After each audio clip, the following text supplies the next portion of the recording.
What if the hardest part of retirement isn't money? What if it's silence? Not the relaxing kind. The kind that arrives on a Tuesday morning when you have nowhere to be, no one expecting anything from you, and the freedom you spent decades building feels, unexpectedly, like a blank wall.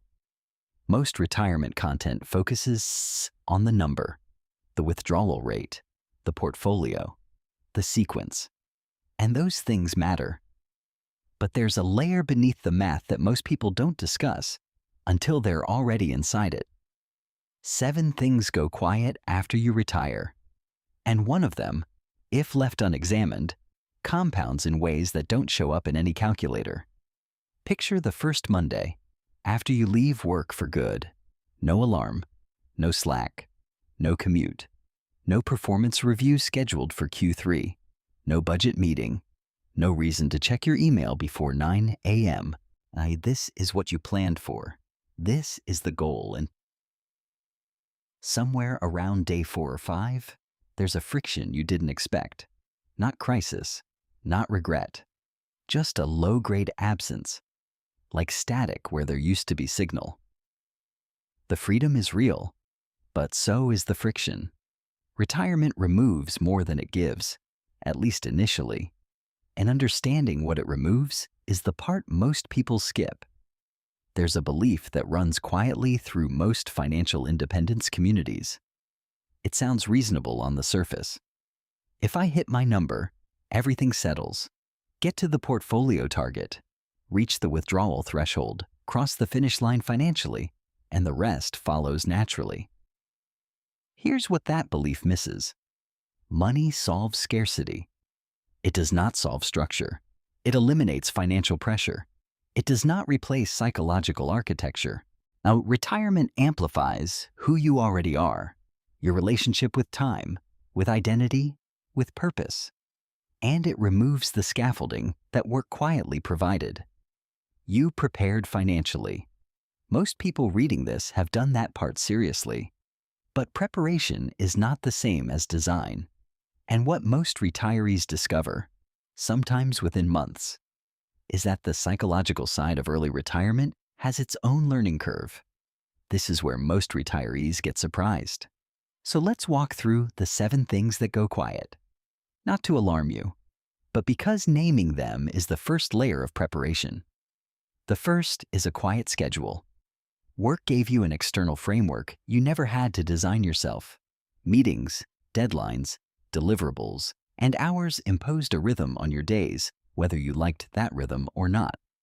When that structure disappears, you inherit complete control over every hour, which sounds ideal until you realize most people have never had to architect their own time from scratch. Days without structure don't automatically become restful. For many retirees, especially early ones, they become slow-moving and mildly disorienting. The flexibility is real, but without intentional design, flexibility quietly becomes drift. The second is quiet validation. Work provided regular feedback loops, performance reviews, client wins, project completions, small moments of external confirmation that your effort meant something. After retirement, those feedback loops disappear almost entirely. This isn't about ego. It's about signal. Humans are wired to track progress, and progress requires a reference point. When work-based validation ends, many retirees notice a subtle drop in confidence, not because anything is wrong, but because the measurement system they used for decades has been removed. The third is quiet social circles. One of the things work does invisibly is maintain social proximity. Colleagues, regular meetings, shared stress, institutional belonging. You may not have been close to everyone, but you were around people consistently. After retirement, that ambient social structure contracts. And for many people, especially those who retired early, their professional peers are still working. The social overlap narrows, not dramatically and not immediately. But quietly, The fourth is quiet financial feedback. This one surprises high savers. When you were accumulating, your financial progress was visible. The portfolio grew, the number climbed, and there was a clear direction. In retirement, the feedback changes, and for many people, it reverses. Watching a portfolio fluctuate under spending pressure feels different from watching it grow under contribution pressure. Even when the math is sound, the emotional experience shifts. One of these shifts changes how you see your money. This is not a flaw in your planning. It's a known psychological adjustment. But it catches people off guard, particularly those who spent years optimizing their savings rate. The fifth is quiet urgency.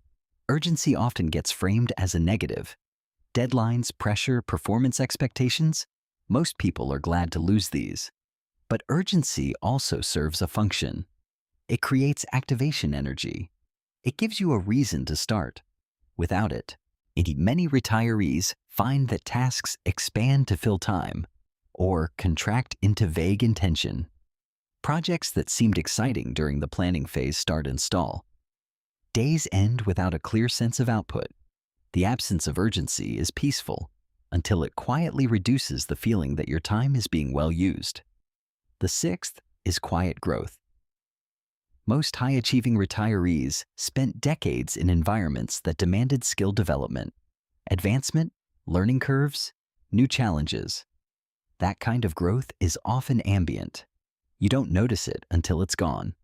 Retirement, if unstructured, can produce a long plateau, not failure, not misery, just sameness. And for people who spent decades moving forward, sameness registers as a slow kind of loss. The seventh is quiet identity. This is the one that doesn't show up in retirement calculators. For most working adults, professional identity is deeply embedded in how they answer the question, who are you? After retirement, that answer becomes uncertain.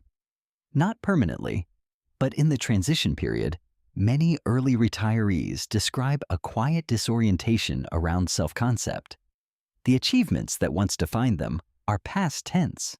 The structure that reinforced them is gone. What remains is genuinely open, which is liberating in theory and surprisingly unsettling in practice. Now let's apply this to something concrete. The financial impact of these 7 quiet things isn't always obvious at first, but it tends to surface in behavioral patterns.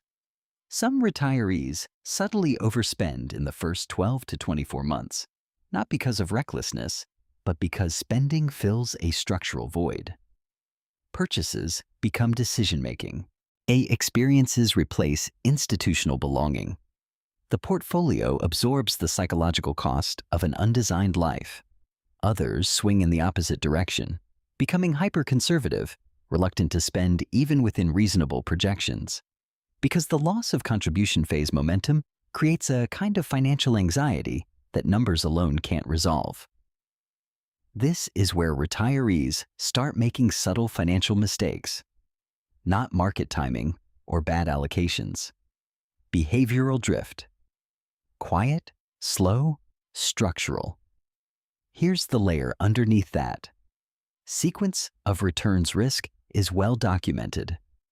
Most people preparing for retirement understand the concept in principle, but the emotional experience of a down market in year 1 or 2 of retirement, when you've stopped contributing and started drawing, operates differently than the concept on paper. And the math may be defensible. The psychological response is something else. Add to this healthcare decision fatigue. Longevity, uncertainty.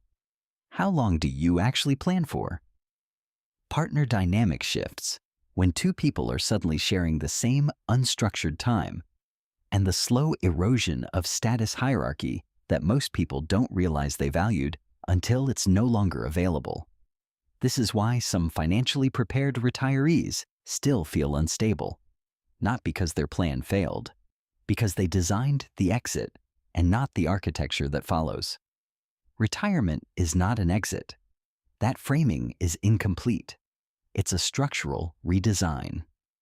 The people who navigate this transition with the most stability aren't necessarily the ones with the largest portfolios. They're the ones who approached retirement with the same intentionality they brought to the accumulation phase. They build structure on purpose.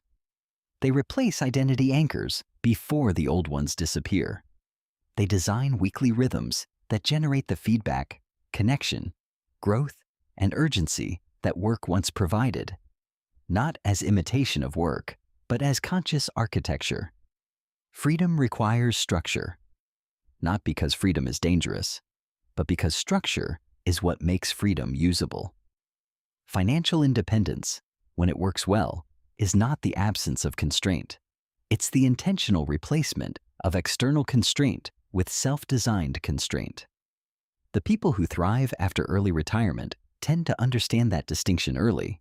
7 things go quiet after you retire. Schedule, validation, social proximity, financial feedback, urgency, growth, identity. None of them are fatal.